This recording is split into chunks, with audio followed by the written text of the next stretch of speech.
Hey, how you doing? This is Kitch, and you are watching me play a Seablock. I completely forgot about this up here. We've got a ton of these bio tokens now, and a lot of gardens. Was that another one? No, it wasn't. But we have a ton of them now. Let's see. We have got 35 desert gardens. We have 44 temperate gardens and 40 swamp gardens. So I'm just going to go ahead and let those be seed extracted. That'll take a little while. That'll take quite a little while indeed. So I wanted to go ahead and get that set up. But enough about gardening and things like that. We have got robots. We have got robots, and I'm actually really excited about it. We don't have a lot of aluminum. That is unfortunate. It seems like there was advanced aluminum smelting. Yeah, let's do that. We're gonna need some of that, I bet. And let's see, is that resin? Yeah, that's we'll just zoom in. There we go. That's not a problem. We got robots. That is all that matters. I made some things in between episodes. We have modular armor now. That's what I meant to say. I have a couple of personal roboports that we'll put in there. I have some batteries, which aren't going to be doing much with our solar panels that are just level 1s. I can't make the level 2s right now, and I don't remember why that was. That was here. Silver plates. Yeah, we're not making those. But we got them. We got them, right? Let's see. How many robots can this support? 10. Only 10. You know, it's an exciting time whenever you finally get robots. Oh, we have 40. We can do 20 of those. So let's get those. It's an exciting time when you get robots, and you can do things with them. Let's see. Let's just. Hey, look at there. Oh yeah, I missed you guys. I missed you so much. It's kind of bittersweet. Because when you get robots, you're like, oh, you know, that's where the game changes, right? That's a big turnaround right there is when you get the robots, and you finally get them, and they're slow as molasses. It'll take them a little while, and I guess we've got some robot upgrades that we can do as well. We don't have the next level of robots, but we do have a lot of these other things. And I made some of these. We'll go ahead and play with those a little bit later. But for right now, I'm just going to sit here and place and pick up blueprints for a little while. And be very happy about our new little robot friends. They are very, very welcome.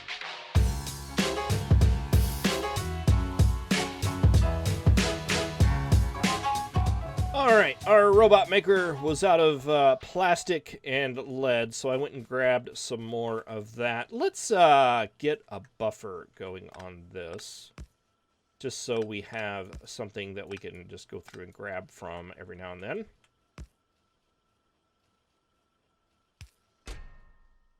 Let's see, let's do 3 stacks. Seems reasonable. All right, all this going again, all this running again, and looking good. You guys got all your stuff. Yeah, you look happy.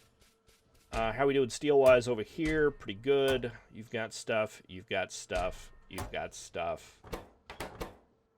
All right, just waiting on robot frames. I upgraded these assembly machines, so it'll go a little bit faster as far as making batteries and things. We have a little bit in the can there, but yeah, that's all working and going well. So yeah, there's some different things we have here, and I just went and made a couple of them just to kind of play around with them. We have our standard Roboport, Mark 1. I'm not sure what the difference between the Mark 1 and the Mark 2 is. I'm guessing probably different logistics sizes. 50 by 50, 110 by 110. Let's see. Yeah, 100 by 100, 220 by 220. So the Mark IIs are basically double that. And to get those, I think it's like Invar plates and brass that we need for that. Both of those things we currently do not have. But we do have these. And the RoboPorts, as best as I could tell, and I may be wrong in this, this is just me playing around, but there are other things we have as well.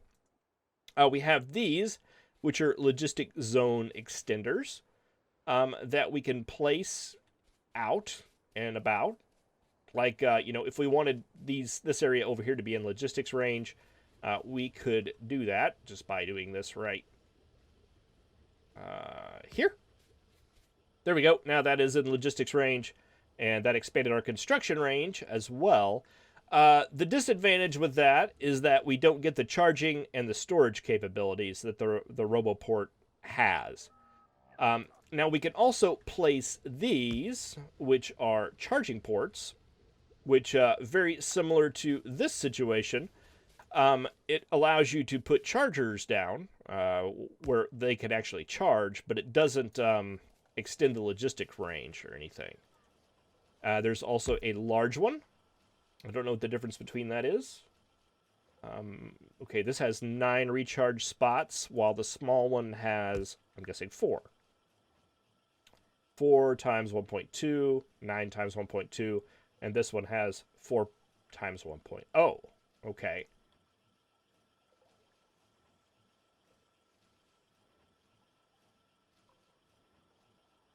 All right. Those basically extend that part. And then there's this other thing right here, which is a robotic storage chest, which basically extends the storage out, but doesn't give us any charging or logistics range, is what I believe that means. Now, what I'm wondering is, can I replace this chest with that chest? And then all the robots that we create, 20 is how many I want, are now part of the network. Construction, 33, 34 out of 34. Fantastic. So that could feed in there. So yeah, I mean, it's, I guess they're probably cheaper to make, as well as a little bit more like space efficient. You don't have to take up the big giant 3x3 space. Is that 3x3 or 4x4? I forget. I guess it depends on what tile size you're using. That's 4x4. So that's big, whereas these are much smaller. So yeah, I guess it's just more options. Just more options that we didn't have before. I'm kind of tempted just to stick with the RoboPorts and go with it, because these kind of all seem unnecessary to me, at least at this point, but who knows? Who knows what we're going to run into here soon. I've got a couple of more RoboPorts. I'm going to go ahead and just kind of extend range out a little bit here. Because there is some constructing that I want to get done. But I'm not quite sure how I want to do it.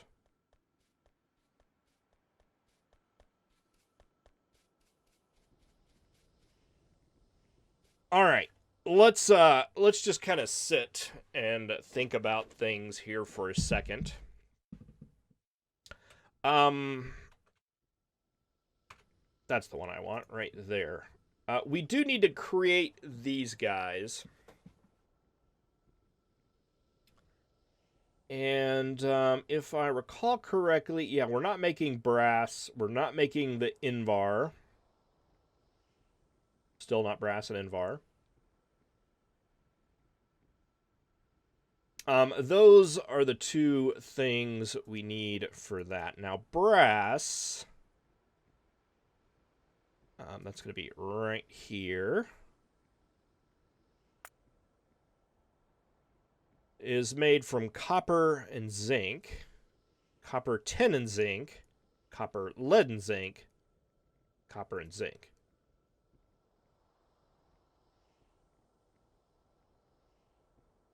Okay. And what was the other thing?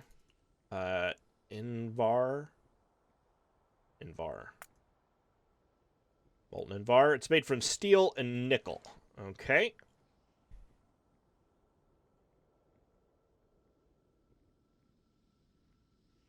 All right, and then from that, that's our like progression. And the problem we have with that is strictly one of production, in that we don't have a whole lot of production right now. Copper looks like it's kind of catching back up, which is a good sign.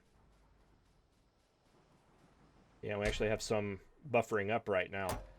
Glass, still a problem. And aluminum, still a problem. I mean, what is the holdup there? It's strictly a production thing. Yeah, we've only got one factory making that right now. Or one line making that right now. Oh, look at you. You're off doing your little repairs.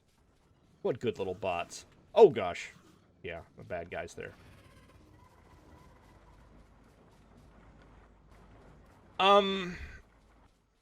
Okay, so we need to scale this up. That is what we need to do. We need a lot more of these machines making stuff. All right, how do we do that?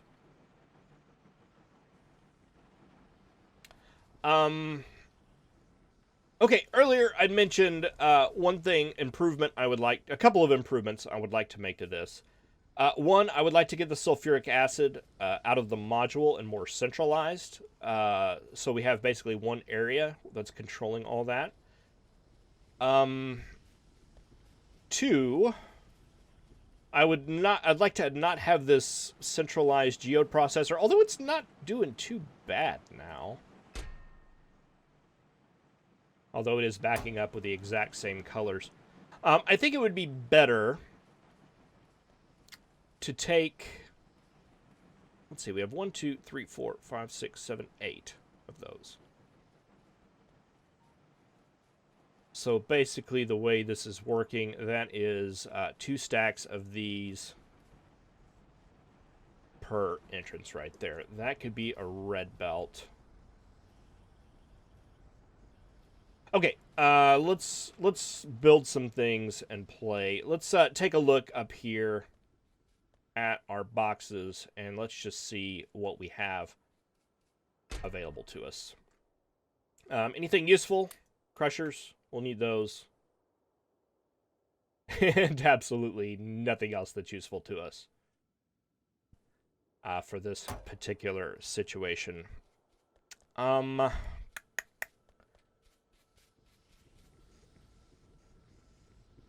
so that'll be fed in with a red belt. Do I still have this recipe up? That was for... Was it you?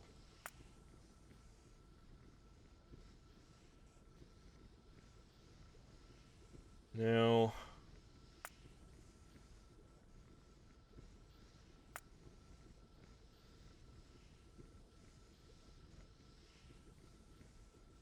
That's from slag. Ah, here we go. Right here. Alright, that was 4.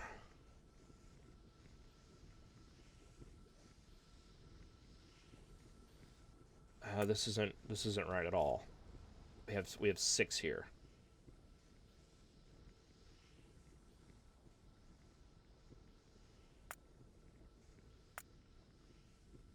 All right. You are currently making. Let's see if we can get this situated here.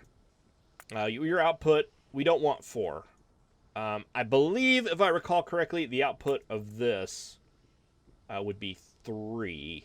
And actually, it's doubled, so that would be 6. So that gives us 6 of these, 6 of those. All right, is that accurate? 6 of those and 6 of those. All right, that's good. That takes in a red belt, 30 geodes, and all this is all messed up, but you know, what can you do? Let's take that out. The next roughly 15 minutes of this video involves me going through Hellmod trying to calculate out a good geode ratio, with varying degrees of success. I think I get close, but not quite. The next 10 minutes of this video are me trying to build a setup based off of that ratio that fails completely. And then the next 10 minutes of this video are me tweaking designs until I finally get it. So I wanted to basically just put in a cut here because it's long and embarrassing and not really helpful for anybody. We did attack some worms, though. That was pretty exciting. Yeah, we got him. We got him good. All right, so after several minutes of designing and failing and redesigning, I came across this setup right here, and I like it.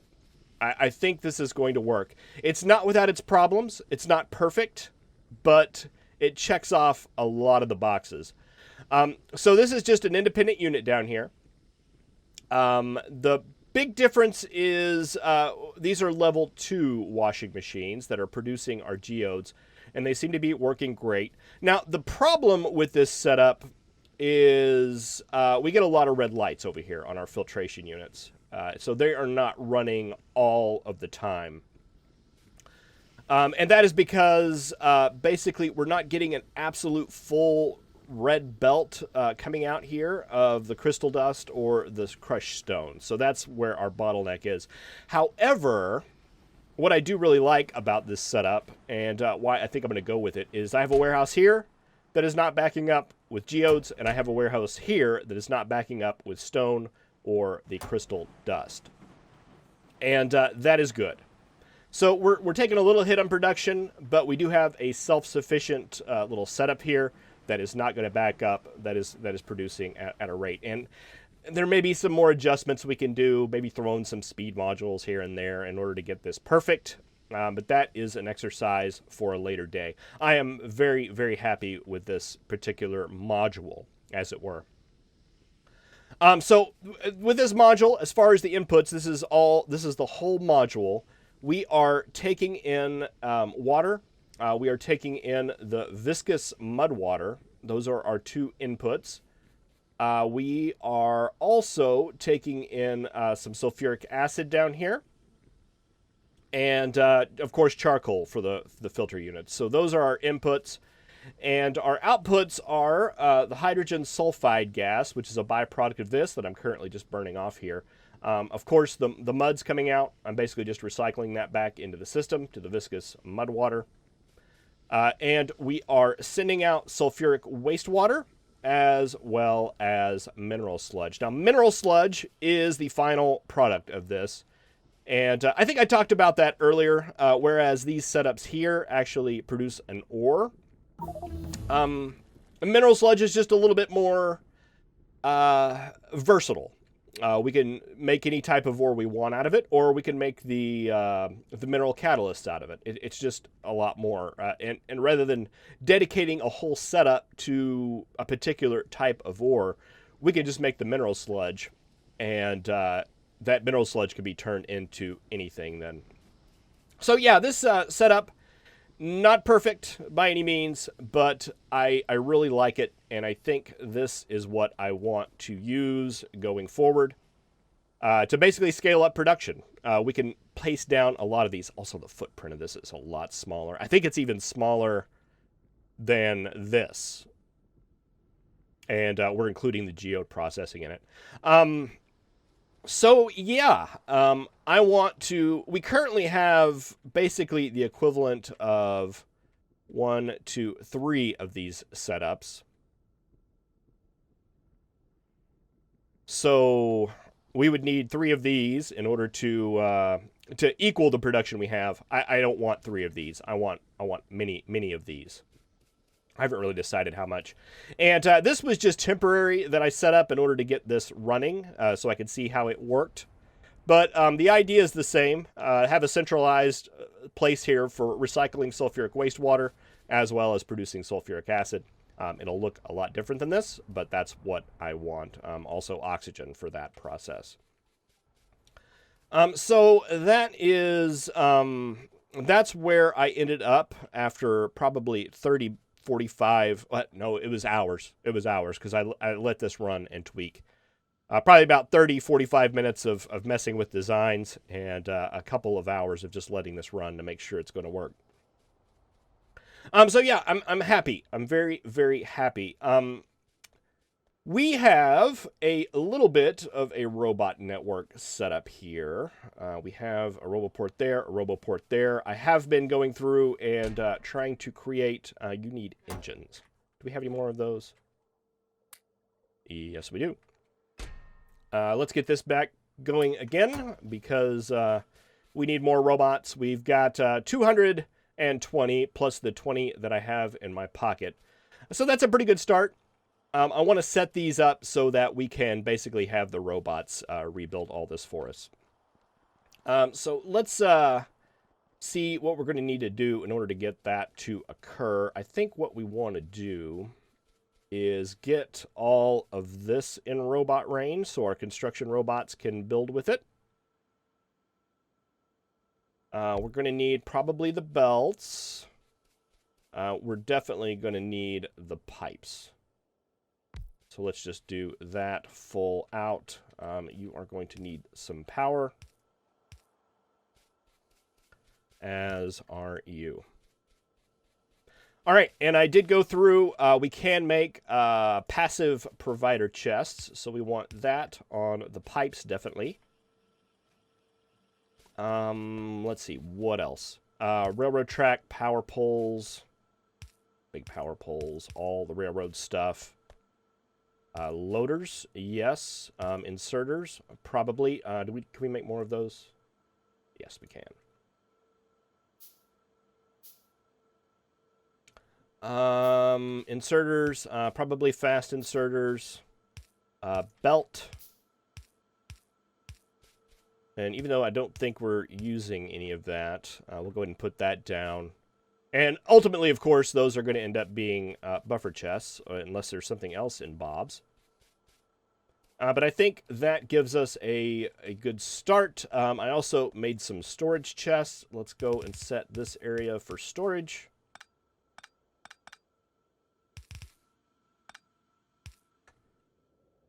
For all the stuff that's going to be torn down.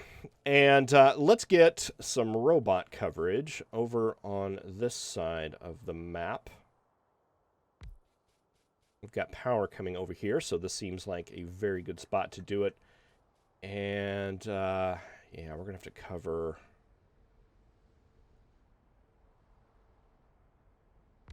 Let's see, let's just make this our line right now.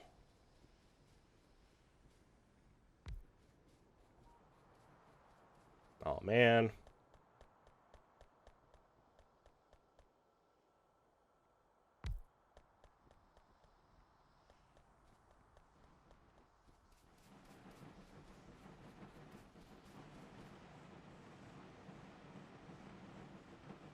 It almost looks like the RoboPort ranges in this mod are bigger than vanilla. I don't know that for a fact. That's just kind of a gut feeling I'm having. Let's see. These are all like regular power poles. All right. That gives us a lot of coverage here. Do we have any more of these power poles? We do, just to get that power. All right. And all that's in construction range. Let's start taking stuff apart. I'm going to go ahead and stop the geodes from being made. So we're going to go ahead and remove this whole thing right here. And then we'll let these geodes burn out.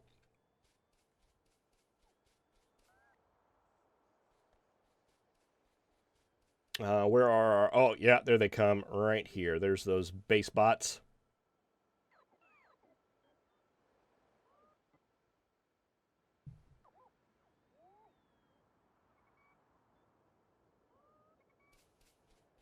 All right, and they will gather up all that stuff and get all that out of the way. I'm going to let this drain out, and then we can proceed to basically just deconstruct all this area up here as well.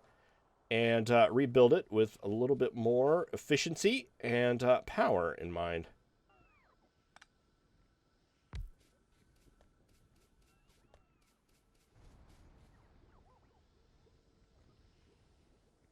I'm looking forward to it, and you know, there were comments and things like that before about moving forward and going back and rebuilding things. I think we're at the point where this definitely needs to be revisited, because we're not capable. We looking pretty good right now. That's because science has stopped and we're not doing things full production. But as you saw in the earlier episodes, when we actually do start producing things, this stuff just really starts to fall down flat on its face. Right now, aluminum's really our only big shortage. That's the big bottleneck. But it will be other things very, very soon. All right, well, I'm going to go ahead and clear all this stuff out. Thank you very much for watching. I really appreciate it. I will see you in the next episode, where hopefully this will be cleared out, and we can work on setting up our new smelting setup. Thank you very much for watching. I'll see you next time.